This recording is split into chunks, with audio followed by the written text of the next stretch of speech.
સુરેન્દ્રનગર જિલ્લામાં આંગણવાડી કાર્યકર બહેનો તેમની પડતર માંગણીઓને લઈને જિલ્લા પંચાયત ખાતે પહોંચીને વિરોધ નોંધાવ્યો હતો। મોટી સંખ્યામાં ઉપસ્થિત આંગણવાડી બહેનોએ જિલ્લા પંચાયતના સીડીપીઓને આવેદનપત્ર આપી રજૂઆત કરી હતી। તેમણે આક્ષેપ કર્યા કે તેમને સરકારી કાર્યક્રમો માટે બોલાવવામાં આવે છે, પરંતુ તેમના માટે કોઈ સરકારી લાભો આપવામાં આવતા નથી। જૂના મોબાઈલ આપવામાં આવ્યા છે અને નવી એપ્લિકેશન ડાઉનલોડ કરવાની ફરજ પડી છે, પરંતુ ઓનલાઈન હાજરી સહિતની કામગીરી આ મોબાઈલમાં ન થઈ શકતા તેઓ નવા મોબાઈલની માંગ સાથે હાઈકોર્ટના હુકમ મુજબ પગાર આપવામાં આવે તેવી પણ માંગ કરી હતી। જો આવેદનપત્ર આપવા પહોંચતા સીડીપીઓ હાજર ન હતા, જેના કારણે આંગણવાડી બહેનોમાં રોષની લાગણી જોવા મળી હતી। છે કે અમારો પગાર વધારો કરવામાં આવે। અમે કેટલી વાર સરકારશ્રીને આવેદનપત્ર આપીને હવે થાકી ગયા છીએ। અમે 12 તારીખે આવેદનપત્ર આપ્યું હતું, અમે 3જી તારીખે આવેદનપત્ર આપ્યું કે અમે ઓનલાઈન કામ બંધ કરીએ છીએ, છતાં પણ સરકારશ્રીની આંખો કેમ ખુલતી નથી।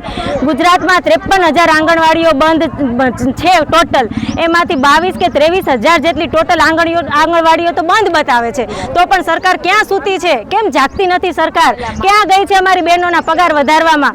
અને યુનિફોર્મ તમે સાંભળ્યું, પોલીસવાળાના યુનિફોર્મ બદલાય છે આજ સુધી નથી, ડોક્ટરોના યુનિફોર્મ બદલાતા, તો અમારા જ યુનિફોર્મ કેમ 2-2, 3-3 વર્ષે બદલી નાખે છે? અહીંયા ભ્રષ્ટાચાર ચાલે છે, સરકારના કરોડોના ભ્રષ્ટાચાર છે ત્યાં। આ યુનિફોર્મમાં એમને ઘણી ગ્રાન્ટો ખવાઈ જતી હશે, તો ત્યારે ક્યાં જાય છે એમનો? અને અમારો વારો આવે તો કે સરકાર માથે દેવું છે। બહેનોને પગાર કરવામાં સરકાર પાસે પૈસા જ નથી। જો એમની પાસે પગાર કરવાના રૂપિયા ન હોય તો સદંતર આખા ગુજરાતની આંગણવાડીઓ જ બંધ કરી નાખે, તો કોઈના પગાર ચૂકવવા જ નહીં।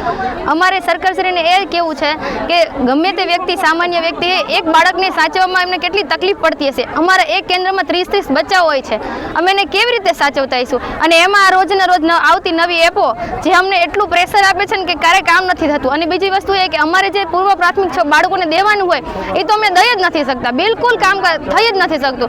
એકને એક કામગીરીને 10-10 વખત માંગવામાં આવે છે કે આ કામગીરી આપો, આ ટેકોની કામગીરી આપો, ટેકોની કામગીરી। એક માહિતી એક વખત આપી હોય તો એ એક માહિતીને 10 વખત અમારે આપવી પડે છે, છતાં એમને સંતોષ તો નથી જ। તે ઉપરથી અમને પ્રેશર આવતું હોય, માનસિક ત્રાસ આપતો હોય। અને બીજી વસ્તુ એ કે અમને નોટિસ ના તો ધમકી અવશ્ય હોય જ છે કે નોટિસ મળશે। તો સરકારશ્રી આ બધી વસ્તુને ધ્યાન નથી દેતું। આજકાલ નવું ન્યૂઝ આવ્યું છે કે અધિકારીઓ જે પોષણ માટે કે કુપોષણ હટતું નથી એના માટે નવી એપ્લિકેશન લોન્ચ કરવાના છે, તો એ બધું કામગીરી અમે ગ્રાઉન્ડ ફ્લોર ઉપર જો આટલું કામ કરતા હોય તો સરકાર અમારા